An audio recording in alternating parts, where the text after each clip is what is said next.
16 जून 2013 ये उत्तराखंड के इतिहास की वो काली तारीख है जिसने प्रदेशवासियों को उनकी जिंदगी के सबसे भारी जख्म दिए।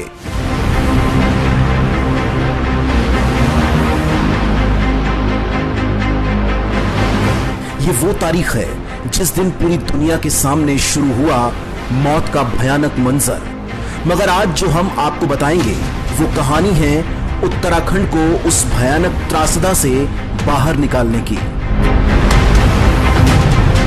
कहानी उत्तराखंड में फिर से नया जोश भरने की। कहानी कर्नल अजय कोठियाल और केदारनाथ पुनर्निर्माण की। 28 फरवरी 2014 केदारनाथ आपदा के बाद देहरादून में मुख्यमंत्री द्वारा बुलाई गई बैठक में जब केदारनाथ यात्रा फिर से शुरू करने को लेकर सवाल पूछा गया तो सभी अधिकारियों की ओर से कहा गया कि इस वर्ष तो क्या अगले कुछ और वर्षों तक भी केदारनाथ यात्रा शुरू नहीं हो पाएगी। 11,755 फीट की ऊंचाई पर पूर्ण रूप से ध्वस्त 16 किलोमीटर पैदल मार्ग और 8 से 10 फीट तक जमी बर्फ के बारे में सोचकर ही सब एक मत से यात्रा रद्द करने की बात कहने लगे। तभी मीटिंग में एक आवाज आई, कपाट खुलने से पहले रास्ता तैयार कर दिया जाएगा। यह आवाज थी बैठक में मौजूद भोले के फौजी यानी कर्नल अजय कोठियाल की। कर्नल अजय कोठियाल वो शख्स थे जिन्होंने अपने जीवन के 25 साल मां भारती की सेवा में बिताए थे।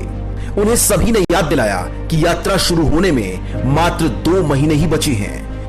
मगर भोले के इस फौजी ने तो जैसे केदार घाटी में नया रास्ता तय समय में तैयार करने की ठान ली थी, तो उन्होंने बिना झिझक के कहा 2 महीने में रास्ता तैयार हो जाएगा। 4 मार्च को वायुसेना की मदद से टीम कर्नल कोठियाल ने केदारनाथ पहुंचकर नए मार्ग का मैप तैयार कर लिया। कोठियाल जी के नेतृत्व में शुरुआत हुई ऑपरेशन केदार की।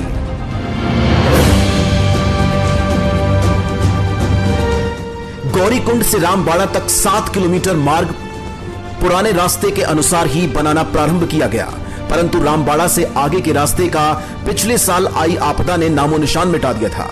ज्यादा ऊंचाई के कारण यह पूरा क्षेत्र बर्फ से ढका था और इस बर्फ और पहाड़ को खोदकर नया रास्ता बनाने के अलावा कोई विकल्प नहीं था। यात्रा शुरू होने में मात्र 50 दिन ही बचे थे। 19 मार्च को नेपाल से कुछ कामगार बाबा केदार के धाम में पहुंचे।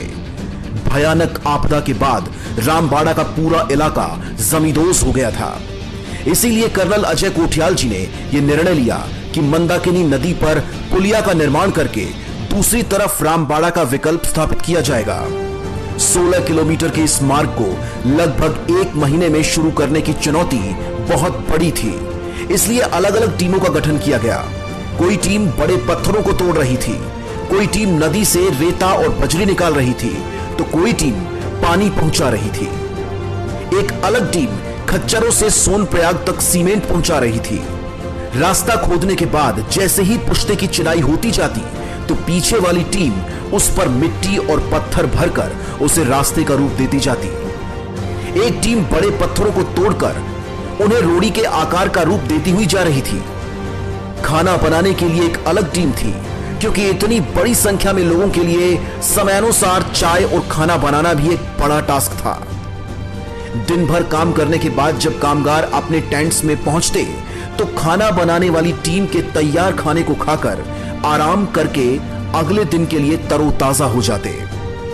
कर्नल अजय कोठियाल जी ने ऊंचाई में पानी को पहुंचाने के लिए पंप लगवाए, साथ ही जनरेटर और ऑल टैरन व्हीकल भी लगवाए। काम लगातार बहुत तेजी से चल रहा था। एक अलग टीम का निर्माण केदारनाथ धाम के पास बुग्याल के लिए किया गया, जिसका काम यात्रियों के लिए रास्ते में पड़ी बर्फ को खोदकर रास्ता तैयार करने का था। इन सब के बीच कर्नल अजय कोठियाल जी के कंधों पर एक और जिम्मेदारी दी। उन्हें लिंचोली में हेलीपैड बनाने की जिम्मेदारी सौंपी। इसके निर्माण से सामान लाने में मदद मिलनी थी। कर्नल साहब ने एक टीम लिंचोली में स्थापित कर हेलीपैड निर्माण का काम शुरू कर दिया। 15 अप्रैल को हेलीपैड निर्माण का काम पूरा हुआ और पहली बार एसडीएम राघव लांगर और अपर मुख्य सचिव राकेश शर्मा जी वहां पहुंचे और इस हेलीपैड को विस्तारित करने के आदेश दे दिए।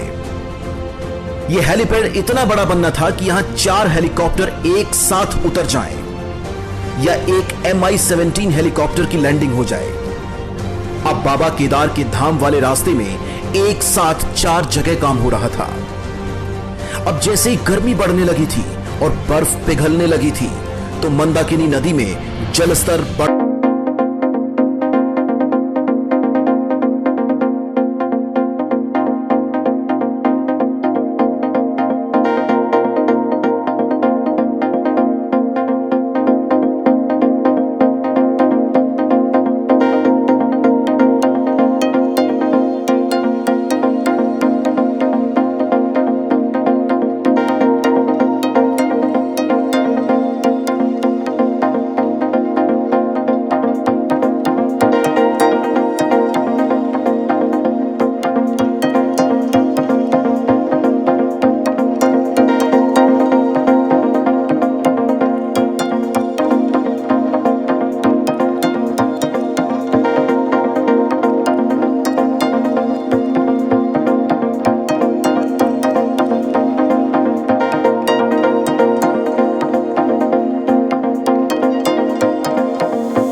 निर्माण भी करेगा।